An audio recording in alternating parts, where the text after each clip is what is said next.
Last class में हमने various types of numbers के बारे में पढ़ा था। तो today let us take a deeper look of rational numbers. हमने पढ़ा था कोई भी नंबर जो p बाई क्यू फॉर्म में एक्सप्रेस हो सकते हैं, जहाँ पे p और q जो है, हमारे जो न्यूमरेटर p और जो डिनोमिनेटर q है, ये दोनों इंटीजर्स होंगे वो नंबर्स रेशनल नंबर्स कहलाते हैं। ठीक है, लेकिन अगर हम अपनी नंबर लाइन में देखें तो ऐसे बहुत सारे नंबर हैं। जैसे हमारे पास है 1/2, 2/4, 10/20। इन सबको अगर सिंपलेस्ट फॉर्म में लिखा जाए, जैसे मैं यहाँ पे इसे सिंपलेस्ट फॉर्म में लिख रही हूँ, तो ये भी 1/2 हो जाएगा, ये भी 1/2 हो जाएगा। यानी कि इन सभी नंबर्स की कोई यूनिक रिप्रेजेंटेशन नहीं है। सबके सारे के सारे नंबर्स को हम 1/2 के ही फॉर्म में लिख सकते हैं। ठीक है, तो ऐसे रेशनल नंबर्स जिनकी कोई यूनिक रिप्रेजेंटेशन नहीं होती, जैसे नंबर्स है 1/2, 2/4, 10/20, इनकी कोई खुद की यूनिक रिप्रेजेंटेशन नहीं है, ऐसे नंबर्स को हम इक्विवेलेंट रेशनल नंबर्स कहेंगे। ये सब है हमारे इक्विवेलेंट रेशनल नंबर्स। ओके, तो इसलिए अगर हम एक डीपर व्यू में जाएं तो रेशनल नंबर्स कैसे डिफाइन हो सकते हैं? वो numbers, those numbers which can be written in the form of p by q, where q जो डिनोमिनेटर q है वो नॉट इक्वल टू 0 है, और जो p एंड q है वो इंटीजर्स के बजाय को प्राइम नंबर्स हैं, आर को प्राइम। अब को प्राइम क्या होता है? तो एक जनरल व्यू ले ले को प्राइम नंबर्स का। तो co prime numbers are those numbers which have no common factor other than 1। इनका हो no common factor other than 1।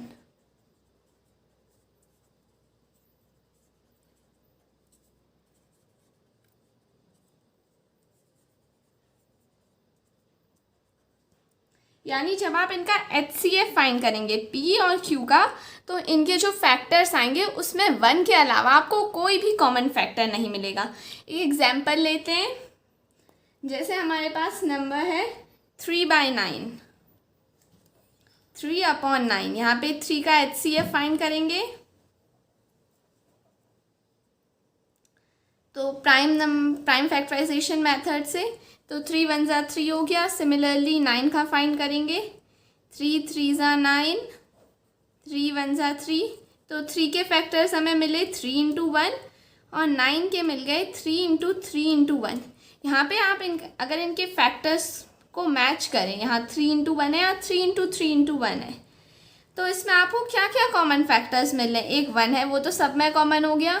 दूसरा आप देख रहे हैं यहाँ पे एक 3 है, यहाँ पे भी 2 3 है, यानी कि एक 3 और एक 3 तो कॉमन है दोनों में।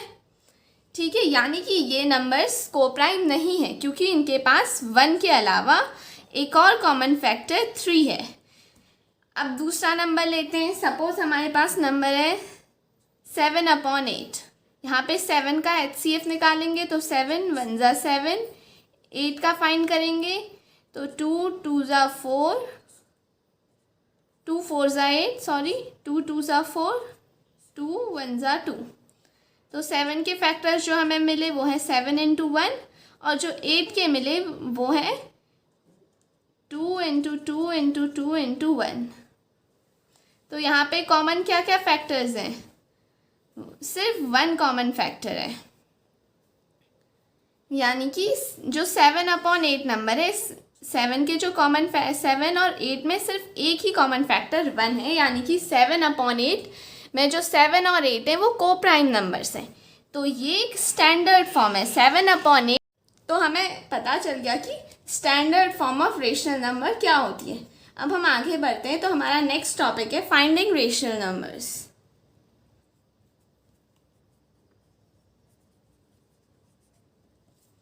Finding rational numbers. यानी कि हमें दो कोई भी गिवन रेशनल नंबर्स होंगे, हमें उनके बीच में लाई करने वाले जितने भी क्वेश्चन में पूछें, सपोज 1 या 2 या 10, कितने भी रेशनल नंबर्स फाइंड करने। तो इसको सॉल्व करने की दो मेथड्स होती हैं। हम एक एग्जांपल से सॉल्व करेंगे इसे। सपोज मेरे पास दो नंबर्स है 3 and 4, 3 and 4, और मुझे इनके बीच में 2 नंबर्स फाइंड करने, 2 रेशनल नंबर्स। क्वेश्चन में मुझे गिवन है कि find 2 rational numbers between 3 and 4। तो इसे कैसे सॉल्व करा जाएगा? तो पहली मेथड होती है मेथड 1,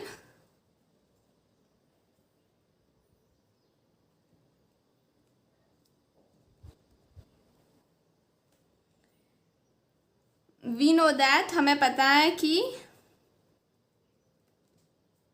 ये फॉर्मूला बेस्ड मेथड है।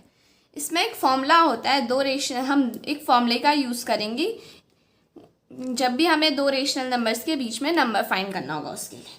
तो हमें पता है कि rational number between two numbers कैसे फाइंड होता है, आपने 8th क्लास में पढ़ा होगा।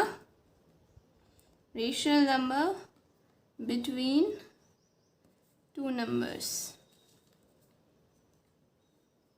फॉर्मूला है x + y/2, जहाँ पे x और y दो वेरिएबल्स हैं जो ये हमें गिवन नंबर्स हैं। एक x है, दूसरा y है। हमें फॉर्मूला पता है। अब फॉर्मूले में हम वैल्यू पुट करेंगे। दिस एम्प्लाइज x की जगह 3 रखेंगे और y की जगह 4 रखेंगे अपॉन में 2। तो हमें क्या नंबर मिलेगा? 3 + 4 7/2, यानी कि जो नंबर 7/2 है ये 3 और 4 के बीच में लाई करने वाला रेशनल नंबर है। ये एग्जैक्टली मिडिल में लाई करेगा इन दोनों के। तो हमें क्या नंबर, हमें हो गया 3 जो सबसे छोटा है, इससे बड़ा 7/2 एंड इससे बड़ा 4। अब हमें तो 2 नंबर्स फाइंड करने, 1 नंबर हमने फाइंड कर लिया। अब दूसरा नंबर आप फिर यही फॉर्मूला अप्लाई करोगे। हो सकता है आप फॉर्मूला इन दोनों के बीच में अप्लाई कर लो या इन दोनों नंबर्स के बीच में, ये आपकी चॉइस है, ठीक है। हम इन दोनों के बीच में अप्लाई करते हैं फॉर्मूला। तो अब सेम फॉर्मूला अगेन, जो रेशनल नंबर होगा कैसे फाइंड होगा? सेम फॉर्मूले से x + y/2। अब यहाँ पे x और y चेंज हो जाएंगे। अब जो भी नंबर्स आपको दिए जिनके बीच में रेशनल नंबर फाइंड करना है, उन नंबर्स को x और y लोगे। अभी मैंने कहा हम 3 और 7/2 को ले रहे हैं, यानी कि मेरा x 3 हो जाएगा और y जो है वो 7/2 हो जाएगा। ये वेरिएबल्स हैं, यानी कि इनकी जगह कभी भी कोई भी नंबर आ सकता है। अब मुझे इन दोनों के बीच में नंबर फाइंड करना है, तो मैं नंबर्स 3 और 7/2 लूँगी। अगर मुझे 7/2 और 4 के बीच में फाइंड करना होता तो मेरा x 7/2 हो जाता और y 4 हो जाता। अब फॉर्मूला पुट करते हैं। फॉर्मूले में वैल्यू एम्प्लाइज ये हो जाएगा 3 + 7/2 होल अपॉन 2, यानी कि यहाँ पे आप एलसीएम ले लोगे इन दोनों नंबर्स का, तो ये न्यूमरेटर 3 की जगह 6 हो जाएगा। 6 + 7/2, ये जो 2 है ये अपॉन में, यानी कि ये इनके साथ डिवाइड में है। This implies 6 + 7 13/2। अब यहाँ पे आपको पता है फ्रैक्शंस में जब भी डिवाइड होता है, फ्रैक्शन क्यों कह रही हूँ? क्योंकि 2/1 एक फ्रैक्शन है, 2 को मैं 2/1 भी लिख सकती हूँ।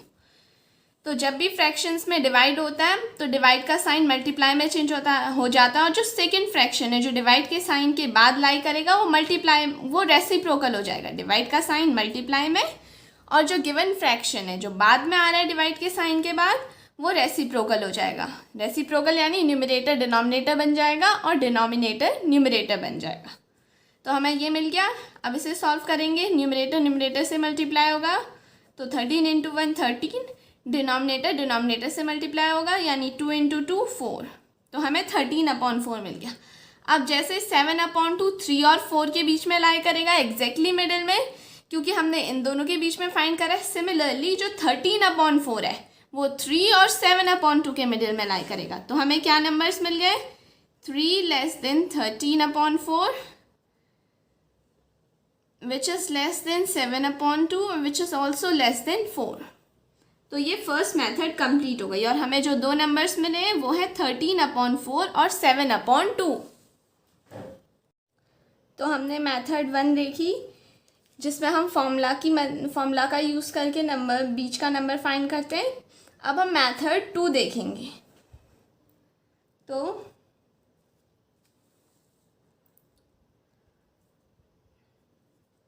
मेथड 2 सेम नंबर्स लेते हैं।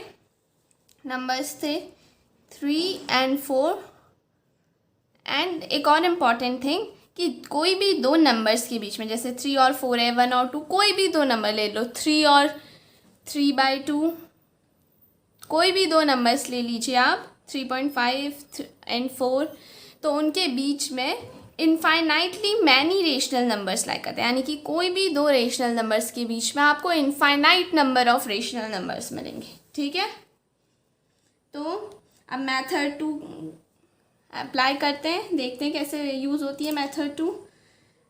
तो हमें पता है हमें क्या फाइंड करना है, we want to find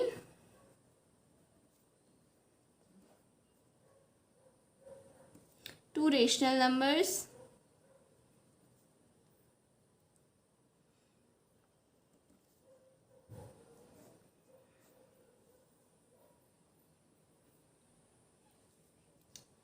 between, किसके बीच में फाइंड करना है, 3 and 4 के बीच। अब आपको फाइंड कितने रेशनल नंबर्स करने हैं, आपको 2 फाइंड करने हैं।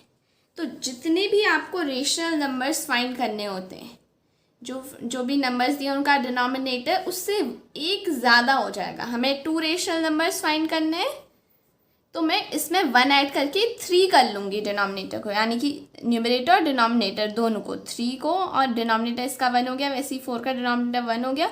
तो दोनों फ्रैक्शंस के डिनोमिनेटर और न्यूमरेटर को 3 से मल्टीप्लाई कर दूँगी। ओके, अगर मुझे 3 रेशनल नंबर्स फाइंड करने होते तो मैं 3 में 1 ऐड करके, यानी कि 4 से मल्टीप्लाई करती। सिमिलरली अगर मुझे 10 फाइंड करने होते तो मैं 10 में 1 ऐड, यानी 11 से मल्टीप्लाई करती। ओके, तो अभी हमें 2 रेशनल नंबर्स फाइंड करने हैं, तो मैं 2 में 1 ऐड करूँगी, यानी मेरा डिनोमिनेटर 3 होगा। तो नंबर्स क्या बन जाएंगे, 3 और 4 क्या बन जाएंगे, नंबर्स हो जाएंगे मेरे। अभी मैं बीच में मिडिल में नंबर फाइंड नहीं कर रही हूँ उनके, मतलब बीच में नंबर फाइंड नहीं कर रही हूँ बिटवीन में, अभी मैं इन नंबर्स की बात कर रही हूँ यहाँ पे इस स्टेप में। तो 3/1 यानी 3 या 3/1 आप कुछ भी बोल लीजिए, ये हो जाएगा, मल्टीप्लाई करो इसके न्यूमरेटर और डिनोमिनेटर को दोनों को 3 से, तो ये हो जाएगा 9/3, और दूसरा नंबर जो 4/1 है वो हो जाएगा 12/3। अब आपको 2 रेशनल नंबर्स फाइंड करने हैं। अब आप इनके बीच में इजीली फाइंड कर सकते हैं 2 रेशनल नंबर्स। 9/3 हमें गिवन है और दूसरा नंबर जो हमें गिवन है वो है 12/3। तो इसके बीच में कैसे नंबर फाइंड करेंगे, 9/3 के बाद आएगा 10/3, इसके बाद 11/3 और फिर 12/3 गिवन है। तो आपने इस मेथड से इसके बीच में 2 रेशनल नंबर्स फाइंड कर लिए। ठीक है, क्या करा आपने जो डिनोमिनेटर था, जितने भी नंबर फाइंड करने थे उससे एक ज़्यादा कर लिया डिनोमिनेटर को, उसके बाद नंबर्स के न्यूमरेटर और डिनोमिनेटर दोनों से उसे मल्टीप्लाई कर लिया, और जो आपको नंबर मिले वो अब आपके लाइक फ्रैक्शंस हो गए, और फिर आपने इजीली उनके बीच में नंबर फाइंड कर लिए। ठीक है, तो हमें जो नंबर्स मिले वो 10/3 और 11/3। अब आप इन दोनों नंबर्स को 9/3 और 12/3 को सिंपलेस्ट फॉर्म में रिड्यूस कर लीजिए, तो ये हो जाएगा 3 greater than less than 10/3 which is less than 11/3 which is less than 12/3 को आप रिड्यूस करेंगे तो 3 4 यहाँ पे भी 3 9, तो ये 4 हो जाएगा। ठीक है, तो यहाँ पे आपको जो 2 नंबर्स मिले वो थे 10/3 और 11/3। तो हमने पिछली मेथड में हमें जो नंबर्स मिले थे वो बिल्कुल डिफरेंट इन नंबर से। पिछली मेथड में हमें मिला 7/2 और 13/4, और इस मेथड में हमें मिल रहा है 10/3 और 11/3। तो ज़रूरी नहीं है हमें सेम नंबर्स मिले, लेकिन ये कंफर्म है कि ये जो भी हमें 2 पेयर ऑफ नंबर्स मिले इस मेथड में और पिछली मेथड में, वो दोनों ही पेयर्स 3 और 4 के बीच में लाई करेंगे। Okay, so thank you for watching.